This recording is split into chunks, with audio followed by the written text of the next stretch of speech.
السلام علیکم ورحمۃ اللہ وبرکاتہ۔ خلیفہ دوم حضرت عمر فاروق رضی اللہ تعالیٰ عنہ، حضرت صدیق اکبر رضی اللہ تعالیٰ عنہ کے بعد فضل میں حضرت عمر رضی اللہ تعالیٰ عنہ کا مرتبہ ہے۔ حضرت عمر رضی اللہ تعالیٰ عنہ کی اجداد کی اسماء یہ ہے: عمر بن خطاب بن نفیل بن عبد العزیٰ بن ریحہ بن عبداللہ، قرۃ بن رضا بن عدی بن کعب بن لوئی۔ آپ رضی اللہ عنہ عام فیل کے 13 برس بعد پیدا ہوئے۔ آپ اشراف قریش میں سے ہیں۔ زمانہ جاہلیت میں مصیب سفارت آپ رضی اللہ عنہ کے طرف محسوس تھا۔ آپ رضی اللہ عنہ کی کنیت ابو حفص اور لقب فاروق ہے۔ آپ رضی اللہ عنہ قدیم الاسلام ہیں۔ 40 مردوں 11 عورتوں یا 39 مردوں 23 عورتوں یا 45 مردوں 11 عورتوں کے بعد اسلام لائے۔ آپ رضی اللہ عنہ کے مسلمان ہونے سے اسلام کی قوت و شوکت زیادہ ہوئی۔ مسلمان نہایت مشہور ہوئے۔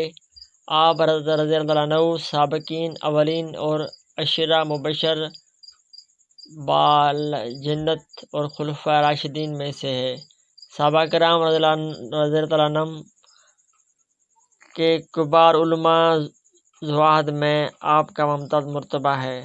ترمذی کی حدیث میں ہے کہ حضور انور علیہ السلام دعا فرماتے تھے: یا رب عز و جل، عمر بن خطاب اور ابو جہل بن ہشام میں سے جو تجھے پیارا ہو اس کے ساتھ اسلام کو عزت دے۔ حاکم نے حضرت ابن عباس رضی اللہ عنہ سے روایت کی کہ حضور علیہ السلام نے فرمایا: ترجمہ: یا رب عز و جل، اسلام کو خاص عمر بن خطاب رضی اللہ عنہ کے ساتھ غلبہ و قوت عطا فرما۔ حضور صلی اللہ علیہ وسلم کی دعا قبول ہوئی اور حضرت عمر رضی اللہ عنہ نبوت کے 6 سال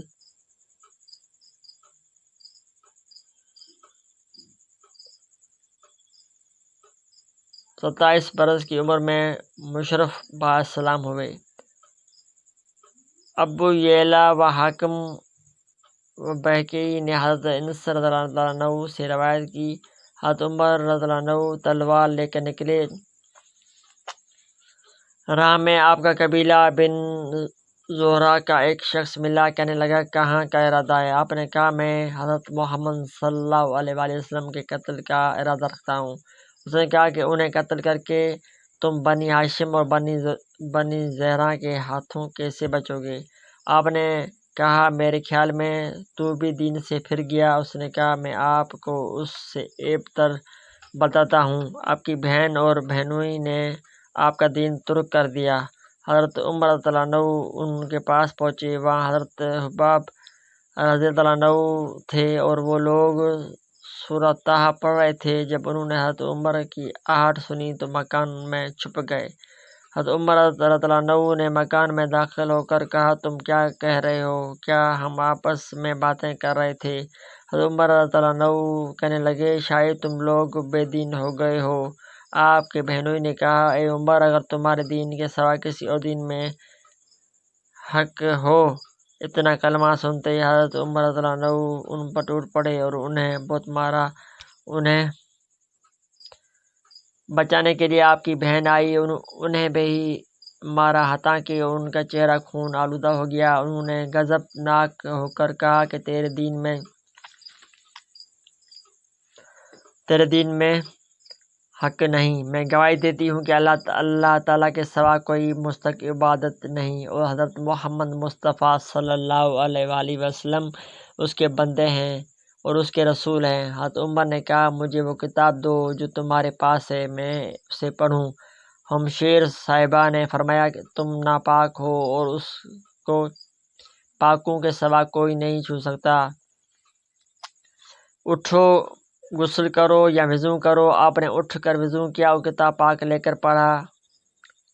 یا ما انزلنا علیک القرآن لتشقی، یہاں تک کہ آپ اننی ان اللہ لا الہ الا انا فاعبدونی واقم الصلاۃ لذکری تک پہنچے تو حضرت عمر نے فرمایا مجھے حضور پر نور محمد صلی اللہ علیہ وسلم کے پاس لے چلو۔ یہ سن کر حضرت حباب رضی اللہ عنہ باہر نکلے اور انہوں نے کہا مبارک ہو اے عمر، میں امید کرتا ہوں کہ تم ہی دعائے رسول اللہ صلی اللہ علیہ وسلم ہو۔ پنج شنبہ کو حضرت صلی اللہ علیہ وسلم نے دعا فرمائی تھی یا رب عز و جل اسلام کو عمر بن خطاب یا ابو جہل بن ہشام سے قوت عطا فرما۔ حضرت عمر رضی اللہ عنہ اس مکان پر آئے جس میں حضرت صلی اللہ علیہ وسلم تشریف فرما تھے۔ دروازہ پر حضرت حمزہ طلحہ رضی اللہ عنہ اور دوسرے لوگ تھے۔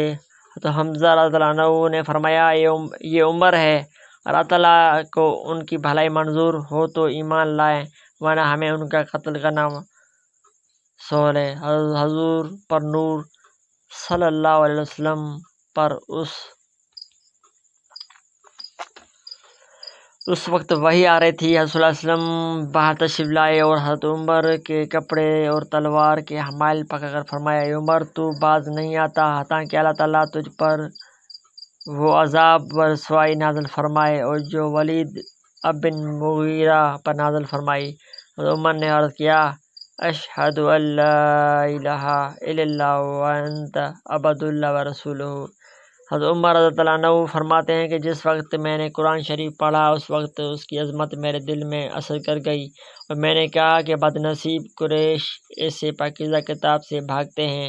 اسلام لانے کے بعد آپ بااجازت نبی کریم علیہ السلام دو صفیں بنا کر نکلے، ایک صف میں حضرت عمر رضی اللہ عنہ اور دوسری میں حضرت امیر حمزہ رضی اللہ عنہ۔ یہ پہلا دن تھا کہ مسلمان اس اعلان اور شوکت کے ساتھ مسجد حرام میں داخل ہوئے۔ کفار قریش دیکھ کر جل رہے تھے، انہیں ناحیہ صدمہ تھا۔ آج اس ظہور اسلام اور حق و باطل میں فرق و امتیاز ہو جانے پر حضور صلی اللہ علیہ وسلم نے حضرت عمر رضی اللہ عنہ کو فاروق کا لقب عطا فرمایا۔